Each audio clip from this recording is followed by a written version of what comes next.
গাজায় চরম দুর্ভিক্ষের মধ্যেও খাবারের অপেক্ষায় থাকা ফিলিস্তিনিদের বুকে গুলি ছুড়ছে ইসরায়েল। রবিবারও অন্তত ১৯ জন ত্রাণ প্রত্যাশীকে হত্যা করেছে নেতানিয়াহুর সেনারা। এর ২৪ ঘন্টায় গাজা ইসরায়েলি হামলায় ৬৪ জনের প্রাণ গেছে। অপরদিকে গাজায় দুর্ভিক্ষ ঘোষণার পর অস্ট্রেলিয়া সহ বিভিন্ন দেশে ইসরায়েল বিরোধী বিক্ষোভ শুরু হয়েছে। অবরুদ্ধ গাজায় তীব্র খাদ্য সংকট দেখা দিলে আন্তর্জাতিক সমালোচনার মুখে গাজা হিউম্যানিটেরিয়ান ফাউন্ডেশন প্রতিষ্ঠা করে ইসরায়েল ও যুক্তরাষ্ট্র। এর আওতায় জাতিসংঘের ৪০০ বিতরণ কেন্দ্র বন্ধ করে মাত্র ৪টি কেন্দ্র থেকে খাদ্য বিতরণ শুরু হয়। বাস্তবে যা সাক্ষাৎ এক মৃত্যুফাঁদ।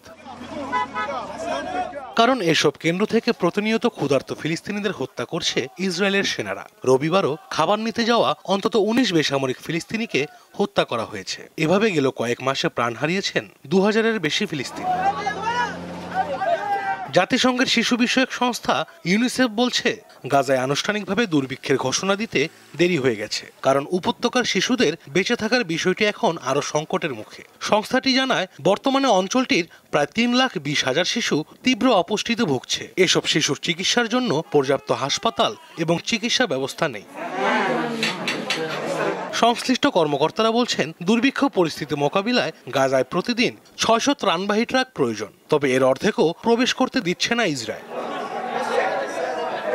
এ অবস্থায় গাজার শিশুদের পক্ষে কথা বলতে এবং তাদের বাঁচাতে যুক্তরাষ্ট্রের ফার্স্ট লেডি মেলানিয়া ট্রাম্পকে চিঠি লিখেছেন তুরস্কের ফার্স্ট লেডি এমিন এরদোয়ান। এদিকে ইসরায়েলের গোয়েন্দা সংস্থার ফাঁস হওয়া এক গোপন নথিতে দেখা যায়, গাজায় নিহতদের ৮৩%ই বেসামরিক নাগরিক।